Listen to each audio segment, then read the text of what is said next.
Okay, welcome everyone. My name is Fernando Benitez. Welcome again to our Begin seminars. It is a great pleasure for me to having you all here in our first seminar of 2025.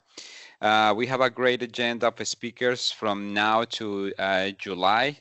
We have from early career researchers to professors, from urban analytics to computer vision techniques applying for animal detections. So it means we have a wide range of topics and great researchers. So please keep tuned for our monthly seminars. You can check our website if you want to know which seminars are coming. Just to recall, all those seminars are being recorded. So if you miss one of those, they're going to be available in our website. We also have a YouTube channel where you can check those seminars. And we usually ask for the slides so you have both resources. You could have the recording, but also you have the slides in case you want to learn from the seminar speaker. Today we have Dr. Weiming Huang, a lecturer in urban data science at the School of Geography at the University of Leeds. But before we start, let me remind you a couple of things. Please use the Q&A options in Teams to pop your questions.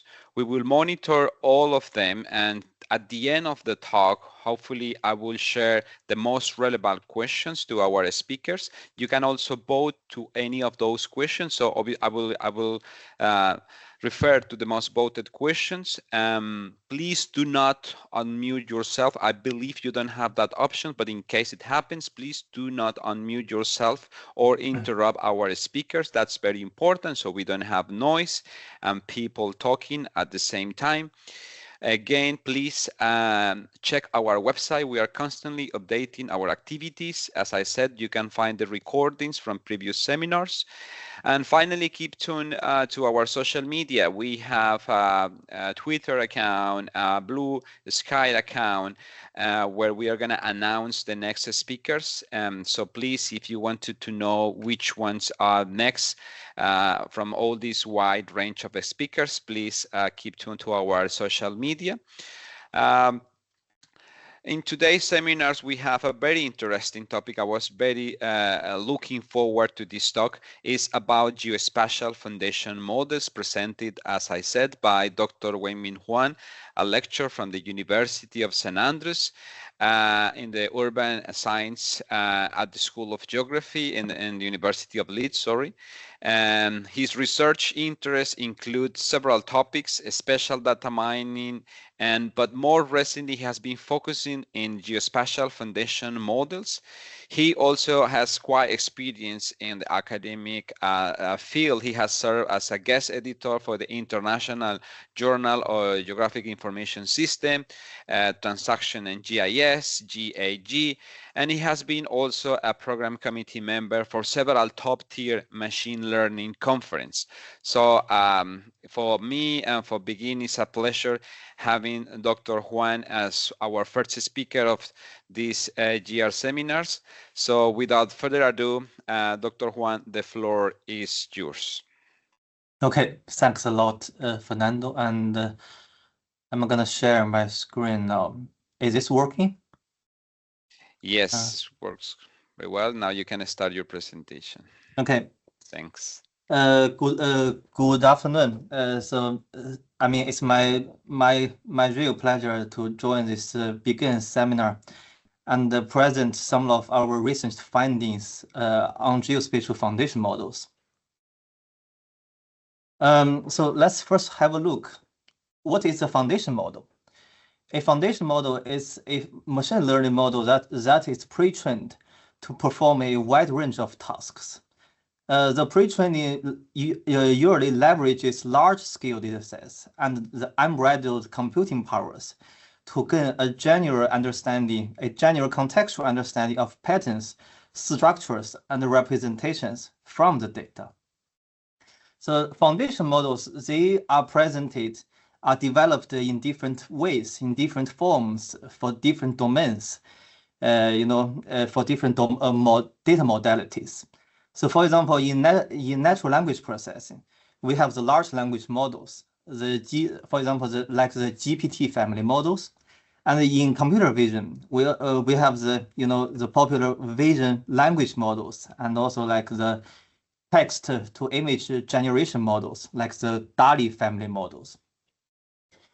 So this recent trend of large scale pre-training has also sparked great interest also in our geospatial and urban communities. Then this leads to a natural question: can these general purpose foundation models be directly used for our geospatial analysis?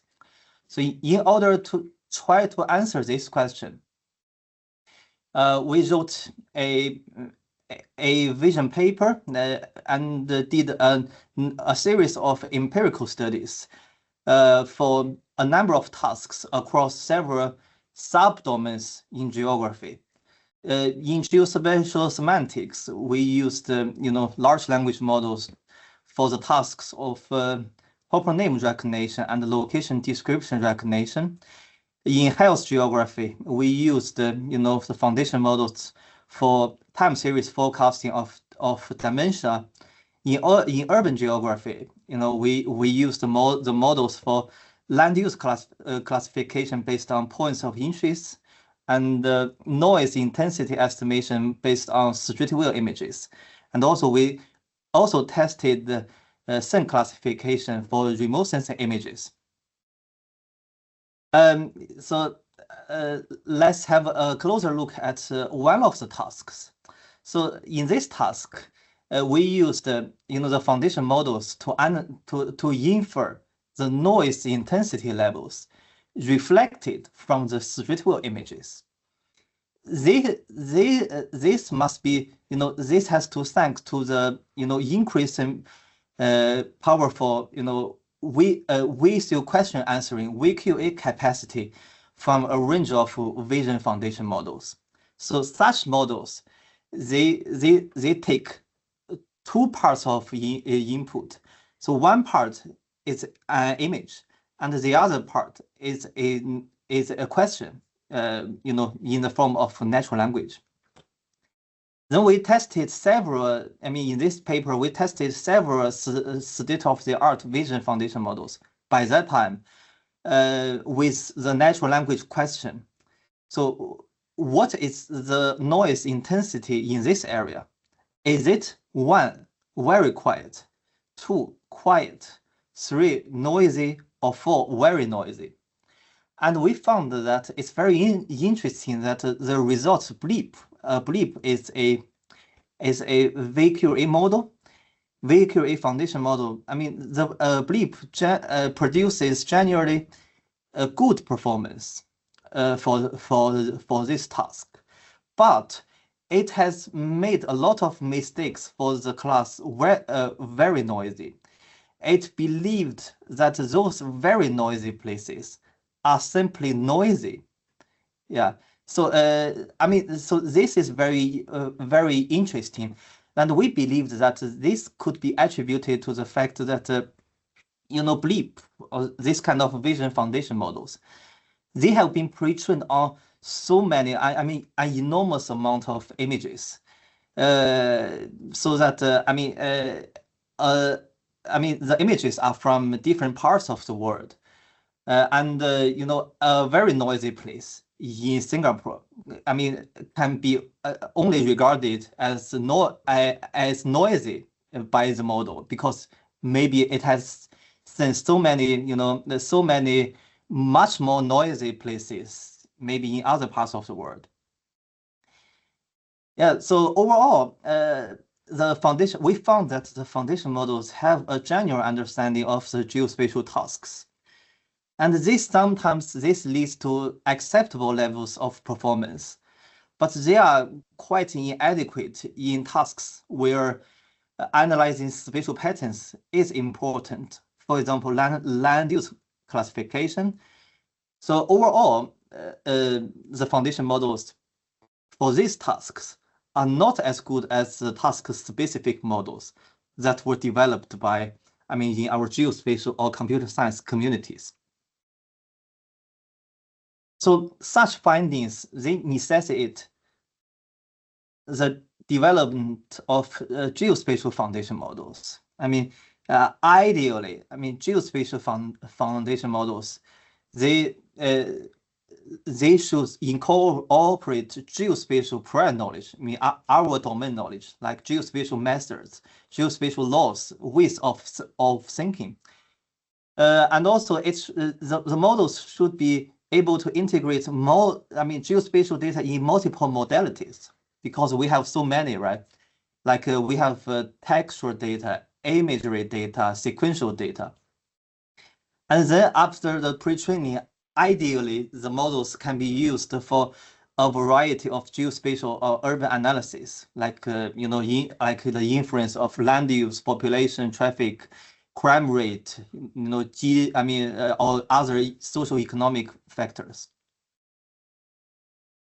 Then later, we dived deeper into the task of analyzing urban land use with street view images. So this is also in view of the increasing availability of street view images in our cities.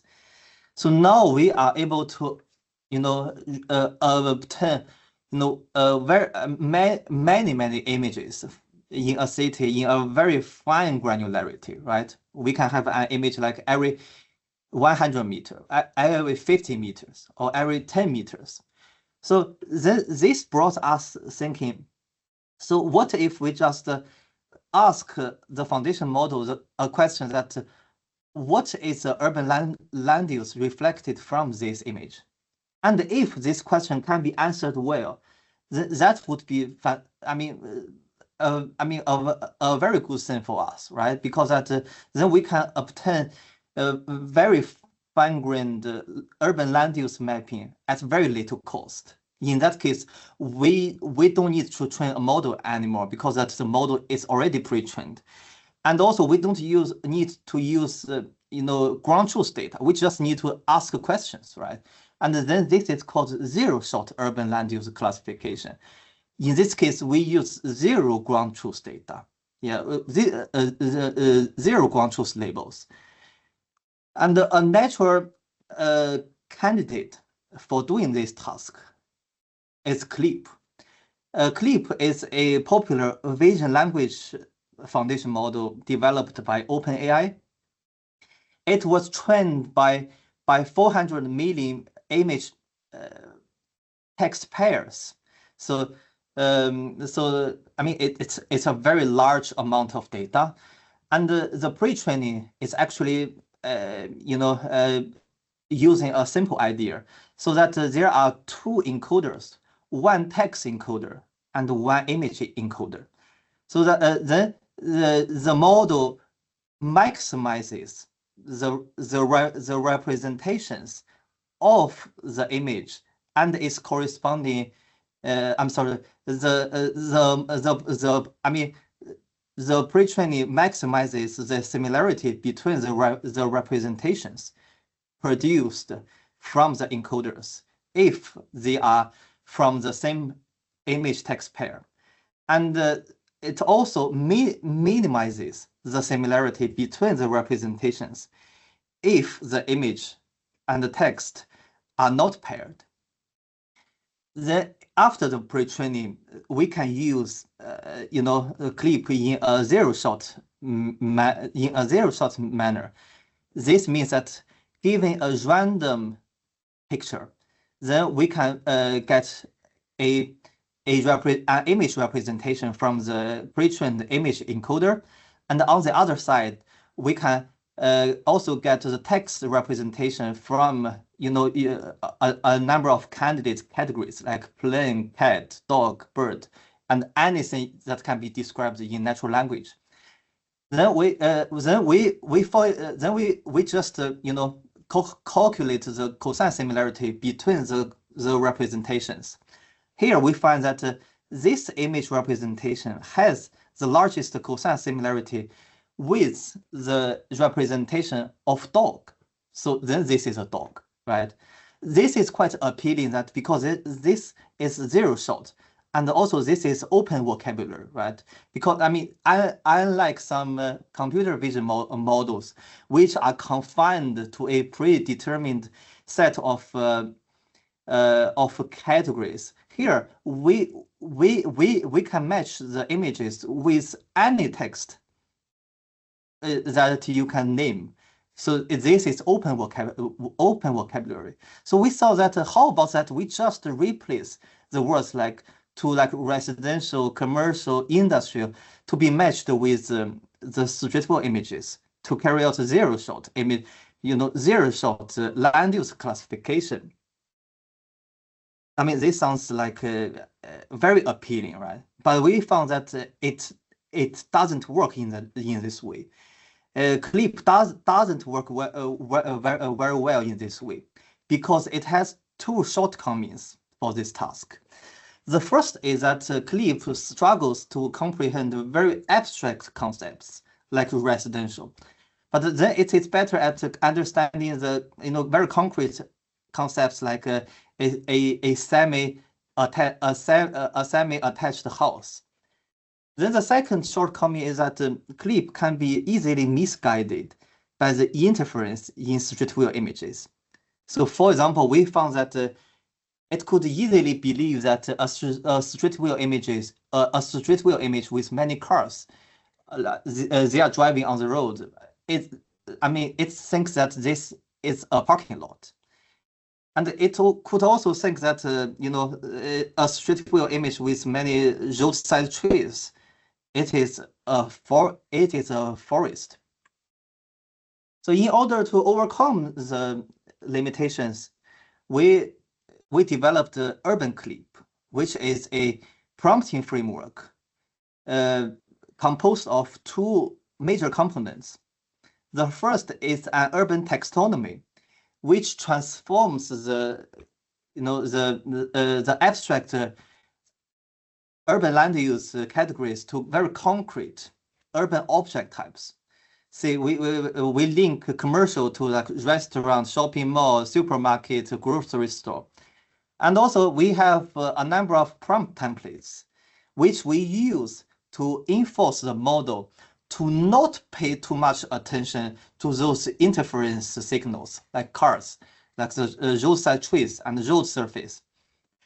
And then we found that, okay, after incorporating this prompting framework, the performance is nearly doubled than the naive manner of using Clip.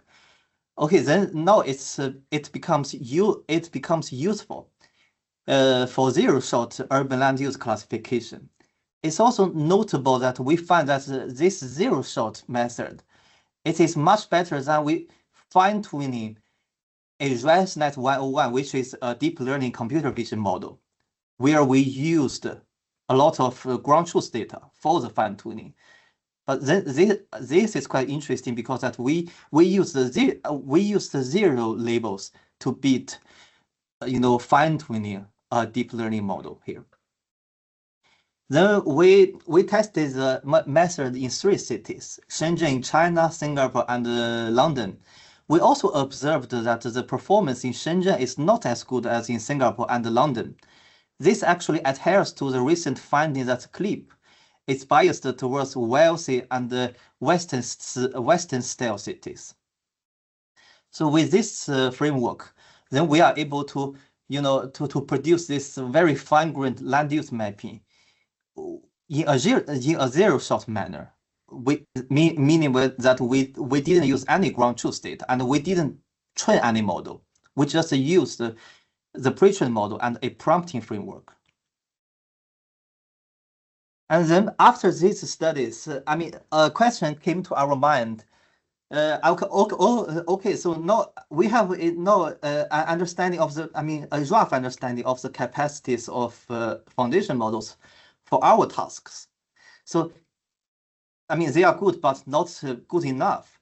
So given the success of large-scale pre-training in the fields like natural language processing and computer vision, then can we develop foundation models to benefit geospatial tasks? In to this end, we regard spatial representation learning as a pathway to geospatial foundation models. So let's talk about what is spatial representation learning. So we recognize that learning task agnostic pre-trained representations, say the facial vectors, has become a key objective in developing foundation models in natural language processing and computer vision. Under the pre-trained features, they can work out of box, usually without fine-tuning, on numerous tasks.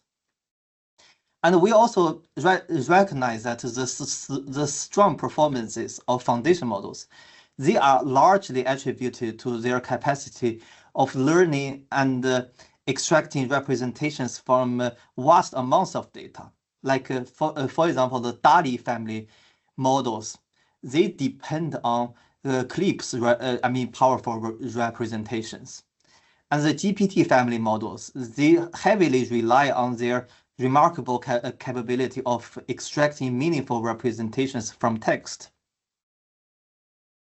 Okay, then this brought us, so then we saw that instead of engineering the features for geospatial analysis from geospatial data, how about that we learn the representations? Because we know that when we analyze geospatial data, for example, when we use points of interest, we manually craft the features like the counts of points of interest per category in each neighborhood. Or when we use the street view images, we use the proportions of different object types in each image. So instead of engineering the features, how about that we just learn the features from a wide range of geospatial data sources.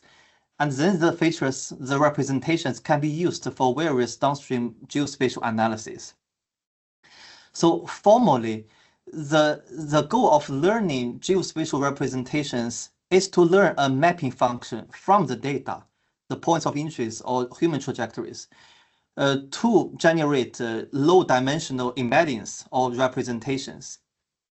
So then the representations can be used for various geospatial analysis, in many tasks. So, a key observation here is that the two main characteristics of spatial representation learning are they are self-supervised, meaning that they don't use any ground truth data. They mine the data itself. And the generated representations are multitasking. So along this line, we have developed representation learning methods for different types of geospatial data. So for example, for points of interest, we developed a method to learn the representations from points of interest, considering the co-location of different the co-location patterns of different different categories, as well as the hierarchical tree of BY categories. And later on, we extended the idea to learn region or urban neighborhood representations, considering the information flow among the PUI, region, and city hierarchy. And also we extended the idea to be able to learn representations using PUIs from multiple years, enabling unsupervised land use change detection. We also learned urban neighborhood representations by fusing remote sensing images and points of interest, so that then we can obtain representations entailing both the visual information from above and the semantic information on the ground. So then the representations are very useful for the tasks like land use analysis, like the analysis of GDP and population density. We also tried to use a computer vision representation learning method to analyze figure ground maps derived from OpenStreetMap for urban morphology discovery. In another study, we utilized the OpenStreetMap, specifically the building footprints in OSM, for learning, urban neighborhood representations. This is in view of the fact that building shape and distribution, they are quite indicative to different urban functions. So in this work, we first proposed to model not only the entities, but also data sparse areas, which can be either empty or unmapped. And then we used a graph neural network like, not really a graph neural network. It's something like that, an encoder like that to aggregate individual buildings. Then the model was trained with contrastive learning at both building group and region levels. Particularly, we used the Earth mover distance to preserve the similarity between similar while distant regions. So with this spatial representation learning works, we thought that how about that we scale spatial representation learning to internet scale data in multiple modalities. Then potentially we can have a geospatial foundation model pre-trained on a large scale data set can be quite powerful, right? Then following this idea, we developed a preliminary version of a city foundation model, CityFM for short, that uses a variety of geospatial data types in the entire OSM of a city for pre-training. We recognize that OSM has primarily 3 data types. Node, like points of interest. The second type is width, like road segments, buildings, and airports. And the third type is relations, like bus routes and train lines. And for each entity in these 3 types, we see it from 3 information perspectives, including visual perspective, mainly is shape, textual perspective, the textual annotation, the text, and the locational perspective, the location on the planet. And the overarching idea is that during the pre-training, we maximize the mutual information between these 3 different perspectives, so that different information perspectives, they can mutually enhance each other. And this can also mitigate the missing information problem. For example, missing annotations for entities or imprecise locations. And at another level, the entities, they also, entities in different types or entities in the same type, they also inform each other during the pre-training process. So for example, for each road segment, its representation contains, not only itself, but also the nearby points of interest, buildings, and the bus routes, on the road segment. Actually, it also contains other road segments, the information. So for each building, its representation contains the information of its own features, the nearby POIs, buildings, and the nearby road segments. So for each region, it contains everything like buildings, points of interest, road segments. Then after the pre-training, the model is able to produce effective representations, basically for all entities of the data types that we used. And the representations are fed into shallow predictors for a variety of tasks. And we tested the method in 3 cities: Singapore, New York City, and Seattle. Since now we have representations for different types of entities. We can do, different tasks for varying entities, right? For buildings, we use the representations for classifying the building functions. And at the road segment level, we use representations to infer the average traffic speed. And at regional level, we use zero representations for estimating population density. It's actually quite interesting to observe that, during pre-training, we solely, depend on OSM. I mean, OSM has mostly static information of our cities, like the buildings, the road network. But after the pre-training, in the end, we find that, I mean, it can be used to infer some traffic patterns. Although we absolutely used, we basically used no traffic information, no dynamic traffic information. Was used in pre-training. Yeah. So then, on another line of the work, we also tried to develop a foundation model for the road networks. We recognize that road network is a major carrier of a variety of human activities, and for many prediction tasks in our urban environments. So then, before we design the model and pre-train it, so we thought of a question: what information is essential for effectively representing road networks? Okay, so then we figure that there might be three major types of information.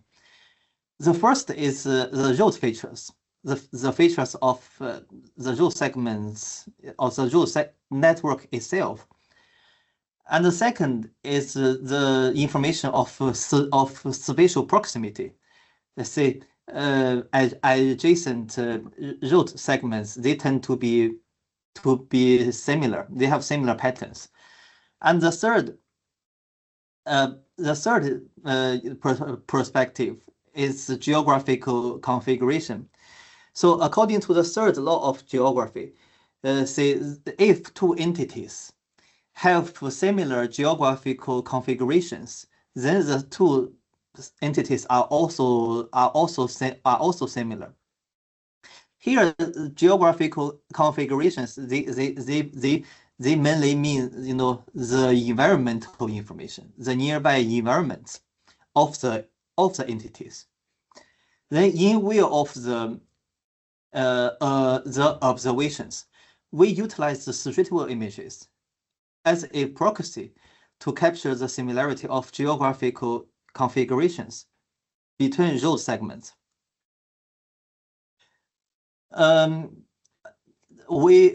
Following these ideas, we developed the model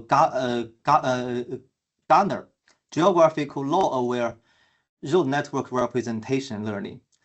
Garner builds upon a general-purpose vision language foundation model CLIP, and it is a graph learning framework. So based on CLIP, we build an initial graph based on the road network topology, and then we use the graph diffusion augmentation to further capture spatial proximity to form another view of the graph. In parallel, we also used the visual features from the images to form the third wheel, the third augmented wheel of the graph. So this model is trained through maximizing the mutual information between these wheels. During our experiments, we found that this model architecture is actually computationally intractable. So this is actually it was not possible to train this with our computing infrastructure. Then because that the computational demand was very, very high. Then we designed a novel spectral negative sampling method to make the pre-training happen. After the pre-training, now we have the representations for the road segments, right? We conducted the pre-training in 2 cities, Singapore and New York City. Then the representations are used for 3 road segment level tasks. One is road function classification. The second is again the traffic speed inference. And the third one is visual road retrieval. Say, given an image, find the road segment where the image comes from. It's very similar to a geolocalization task. Here, I also want to, emphasize that, I mean, again, in this model, we used like street view images and OSM road network for pre-training, all static information. But then we found that then if we can, very effectively represent the static information of the built environment, then it can be very helpful for the inference of some traffic patterns. So at the very last, I would like to share with you our recent development of a generative AI solution for geospatial data, which is a conversational agent for place search and trip planning. We recognize that the large language models, they fall short in answering very fine-grained place retrieval questions, and they lack spatial awareness. So, for example, I ask ChatGPT the question that I'm at this lat long, I'm at this particular location. So can you help me find the closest McDonald's so that I can grab some food? But in most cases, ChatGPT simply doesn't know this question because it doesn't know this very fine-grained, very detailed information of the places in our cities. And it also lacks spatial awareness. It lacks the sense of adjacency, spatial proximity. So we saw that it would be useful if we could communicate with map services directly using natural language questions, just like the question that I mentioned. Then we developed this model LAMP, language model on the map. It's based on Llama, a general purpose large language model. Then we fine-tuned the model to be able to do the fine-grained place query and trip planning. It is capable of answering the questions like recommend some nearby food options, find the closest McDonald's, or plan a trip in Singapore for 3 days, and the responses can be adjusted according to your preference. Yeah, thank you very much for listening. I would be very happy to answer your questions. Thank you very much, Weiming, for your presentations. Very revealing. Thank you very much. So let's give a little bit of time to our audience, our participants, to pop their questions over there. And maybe in the meantime, I can start with one questions for you. So traditionally, topology or toponymy and semantics, they have been kind of like a big topic of research. We have seen conferences and papers about all the issues in semantic, especially when we talk about different locations, when we talk in identifying granular case. And there, as you know, there's a lot of research in that sense. So I wonder how, until what extent you think that the geospatial foundation models can address this barrier or this bias when we have different kind of toponymies or toponymy, including in the current geospatial database that we have, and especially because we are also aware that the foundational models, they are very constraint of the type of inputs you give them for training. So I guess what I'm trying to say here is how we can extend or how we can guarantee that the current model you are training, it doesn't have the issues that the previous semantic issues, the current semantics issues we are more aware of are not going to be part of the training data sets for the model. So, and then we also avoid this kind of a garbage in, garbage out effect, and then we get these kind of very unusual results. Yeah, I mean, that's a very interesting and actually very profound question. And I think that if you look at most of the foundation models that were developed today, they are biased. I mean, biased in one way or another. I mean, so the bias is kind of inherited from the pre-training data. And so that here that so I mean, before I answer you this question, I mean, I'm curious at what types of bias or what types of semantic issues are you referring to here? I mean, in the traditional GS community. So, for example, when you have this database that they have issues when a person enter a specific toponymy.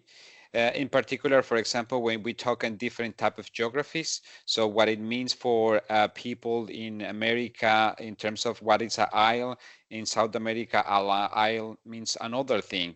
So usually this classification of this tag is linked for a specific polygon, right? And then there, like I said, there is a specific research trying to address these semantic issues, and I didn't see any kind of automatic way. So my question is how we can avoid the same problems that currently semantics, geographic semantic has to be part of this input of the geospatial foundation models. Okay, I mean, okay, now it's clear. I mean, we avoided this problem. I mean, we largely avoid this problem by training city-specific foundation models, so that then the semantic discrepancies between the meanings of the terms are not very obvious.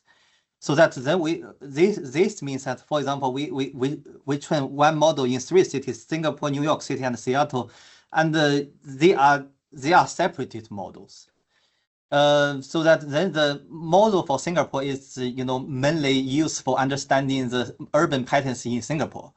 And actually we purposely designed the models in this way, partially because that the semantic heterogeneity that you mentioned, and also that that we are not sure if training simultaneously on multiple cities can do well, because that sometimes if you say the pre-train is carried out by pre-training on vastly different cities, and that print potentially could confuse the model. And so our idea, I mean, that might be wrong, but our idea at this moment is to pre-train city-specific models that would produce really effective, performance for the tasks in this city. And actually, another research line, we submitted this to ICML in this year, and we developed a method that we found there is a way to bridge the foundation models in different cities, although they are trained separately, so that then the knowledge that was learned in one city can be used to enhance the analysis in another city. Fantastic. So now we have several questions from our audience. I'm going to start with this one 5 minutes ago. So how can the model be trained for global south cities that are very heterogeneous and heavily unplanned for and same categories can look really different between them or overlap with others? Yeah, I mean that's a very meaningful question, and I've seen some one of the fundamental questions is that what data can be used for training a foundation model, say for the analysis in global source. And sometimes, in many cases, the data quality in the global source is not as good as global north. And I've seen some studies using remote sensing images, and perhaps supplemented by location encoding to train global level. Location representations. So in that case, in principle, we can, do some analysis for those areas. I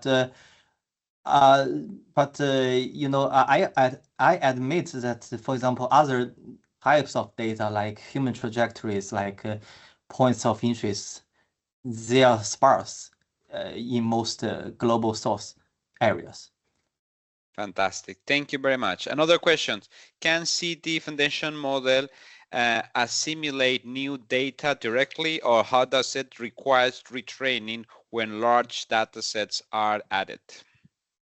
Yeah, I mean that's a really good question.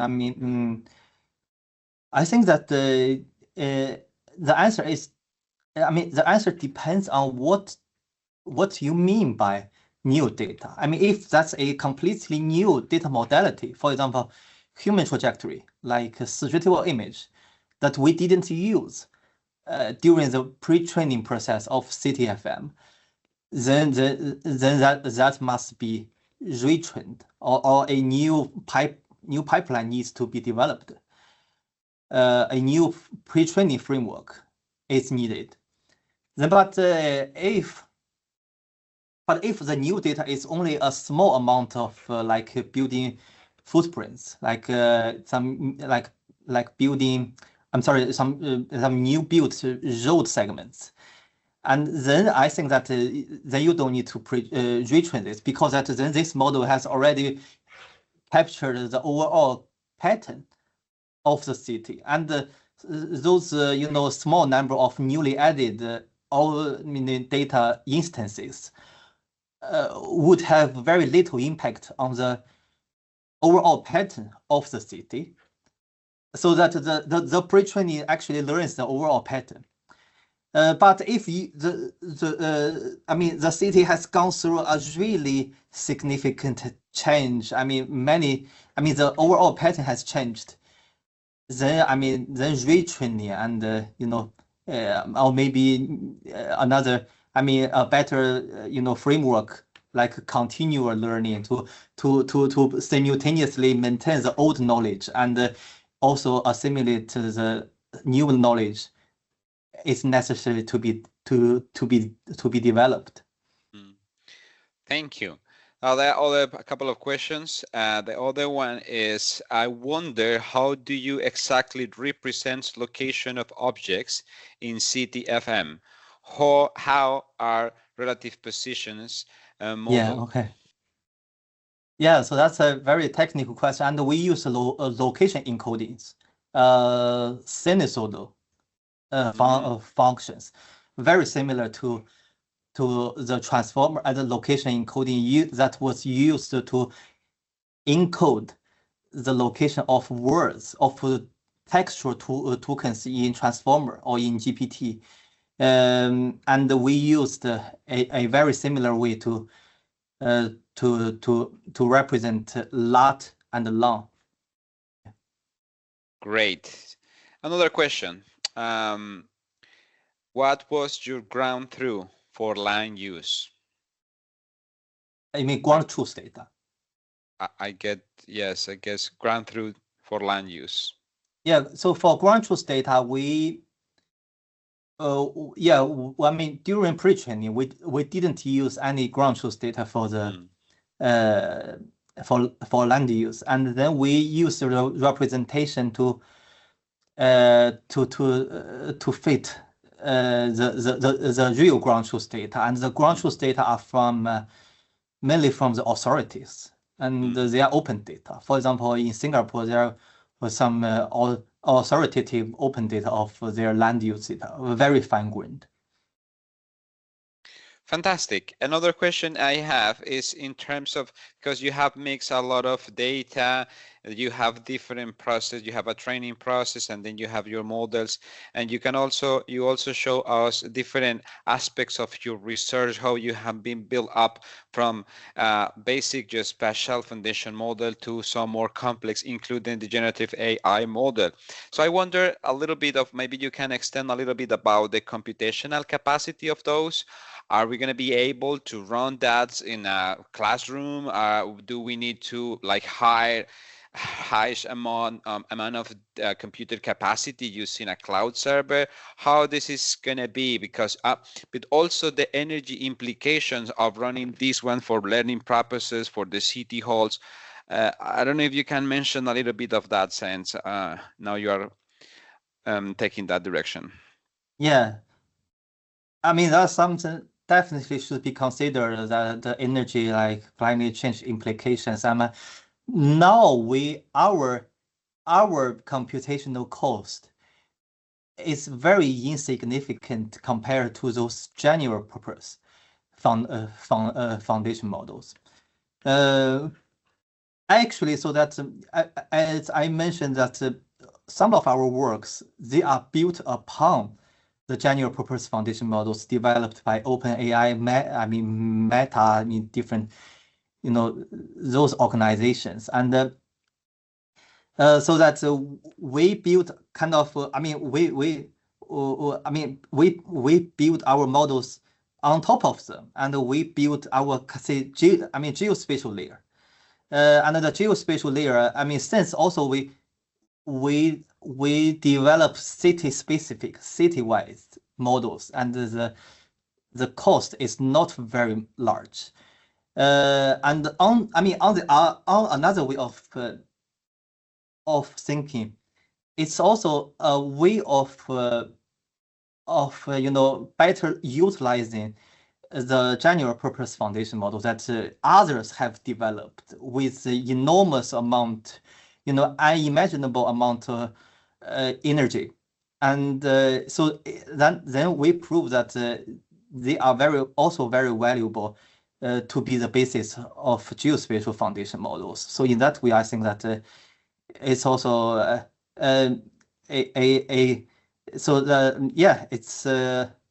it's one of the ways that to prove the value of the energy used, and also but for classroom use, I think it's difficult, unless you have you have paid subscribed license to Colab or something, and but I think that at least this needs to have high spec like GPU servers. At least we need. I mean, the models were trained on A100 or V100. Those, those kind of very costly GPUs. Although not, although not comparable to those, those models developed by OpenAI, but it's still quite large cost for the classroom, I think. Yeah. Yeah. Fantastic. And then the final question from the audience. I'm wondering if explainability can be incorporated into CD foundation model. If so, how could that be achieved? Yes, that's a fantastic question. Absolutely. And as we can see that with the models and the performance for the tasks can be improved, can be lifted, but the explainability is lacking here. So there has been some some work on, on explaining or interpreting the learned representations. But honestly, that we haven't done any research on that. But there is definitely much space in that direction. All right.